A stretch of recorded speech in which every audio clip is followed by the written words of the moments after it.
Hello, here's the news at this hour from Tstv. I am Mobola Badekale. Here are some major headlines. Your government insists on Monday for school resumption. Not all airlines will resume flight on July 8th, says NCAA. Mali protest leaders call for president's resignation over jihadist attacks. And in the world of sport, Inter Milan chief reveals BARCA target hasn't shown the slightest desire to leave. And now the news in details. The Oyo State government has insisted on the resumption of Primary 6, JSS 3 and SS 3 students in the state slated for Monday 6 July 2020. This was revealed in a statement signed by the Commissioner for Education, Science and Technology, Barrister Olasukomi Olaleye, where he assured all stakeholders that the state government is taking all necessary steps to guard their children. He, however, appealed to the parents to ensure their children are provided with nose masks on a daily basis.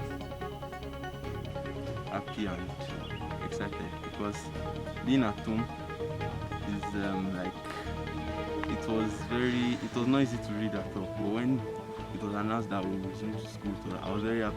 I was a little bit afraid this morning when I didn't see the students, but eventually they started coming in. The teachers are ready. In fact, since last week they have been working, to. The Deputy Governor of Oyo State, Mr. Rauf Olaniyan, was yesterday denied access to the 8-day fidal prayer of former Governor of the state, Senator Abiola Ajimobi, who died of COVID-19 complications at a hospital in Lagos last month. The Deputy Governor, who led a delegation including the Head of Service, Alhaja Amidat Agbola, and the Commissioner for Lands, Mr. Abiodun Abdurrahim, were prevented from gaining access to the Oluyole residence of the late former governor. Newsmen gathered that security personnel attached to the venue of the Fidal were said to have resisted the deputy governor of entry, which almost led to an open confrontation with security details attached to the deputy governor. Meanwhile, Mr. Bolaji Tunji, spokesperson to the late Ajimobi, stated that the family was not aware of the deputy governor's attendance to the prayer. President Muhammadu Buhari has assured the international community and Nigerians that the latest cowardly attack on a UN helicopter, which claimed the lives of 2 people, including a 5-year-old baby, would not go without severe consequences. President Buhari, who condemned what he called the dastardly attack on UN aid helicopter in the northeast by the Boko Haram terrorists, said the group was on back foot and their increasing attacks on innocent civilians, including UN humanitarian workers, was part of their desperation to prove that they are strong in order to cover up their dwindling fortune. President Buhari further said that the security of foreigners and Nigerians remain the top priority of his administration and shall leave no stone unturned until it eliminates those remorseless enemies of humanity. He then underscored the need for all humanitarian and other aid workers in the region to at all times properly coordinate movement, air or land, with the theater commander and other military authorities. Nigeria Civil Aviation Authority (NCAA) has said that not all domestic airlines will resume flight operation on the 8th of July. According to the authority, those who had not met the new protocols for the operation will not be allowed to start flight operations.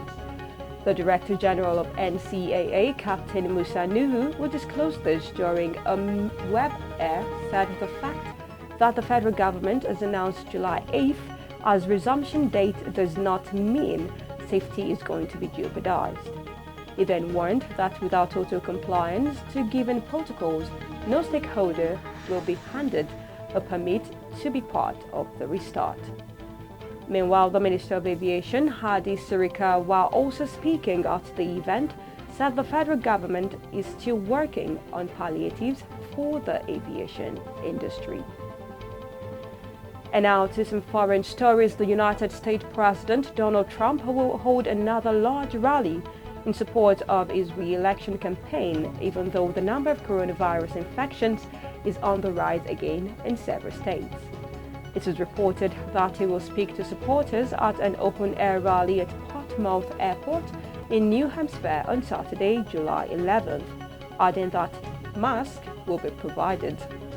All guests must agree at registration that they voluntarily accept all risks that could result from a coronavirus infection, and Trump's campaign assumes no liability for this. The appearance will be Trump's second major campaign event since March, the first event in a closed stadium in Tulsa, Oklahoma, about 3 weeks ago, was poorly attended, though Trump boasted that about 1 million people had secured free tickets. Trump is countering this criticism with the new open-air event. Additionally, the number of coronavirus cases in New Hampshire is a state on the eastern coast of the United States with a population of around 1.35 million is considered relatively low, with only around 6,000 infections have been confirmed there since March. Mali's protest leaders stepped up pressure on President Ibrahim Boubacar Keïta yesterday, calling for more demonstrations and his resignations hours after meeting with him for talks. The protest movement in Mali has brought thousands to the street, channeling a deep frustration over jihadist violence and inter-ethnic attacks that have forced thousands from their homes since 2012. A video posted on the presidency's Twitter account earlier Sunday had shown the meeting between the president and Mahmoud Dicko, an imam and leading figure of the so-called June 5 movement in the capital Bamako. Keïta, who has been in power since 2013, also met representatives of other political parties with the aim of easing the political situation.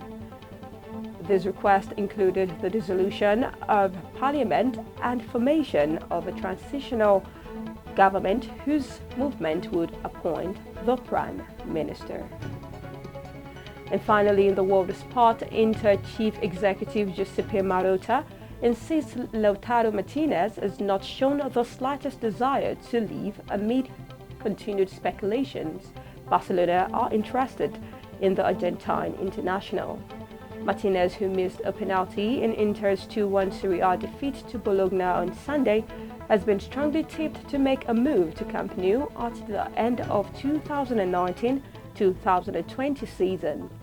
Marotta was again asked about the forward prior to the defeat at San Siro, and he reiterated Inter's desire to hold on to the 22-year-old. Marotta also dismissed rumor that Inter had lodged a bid for Chelsea left-back Emerson Palmieri. And with that, we've come to the end of the news. Here is a recap of the major headlines. Oil government insists on Monday for school resumption. Not all airlines will resume flight on July 8th, says NCAA. Mali protest leaders call for president's resignation over jihadist attacks. And in the world of sport, you heard Inter Milan chief reveals BARCA's target hasn't shown the slightest desire to leave. Please do not forget to always adhere to COVID-19 safety measures. I am Mobola Batekale. Good day and thank you for watching.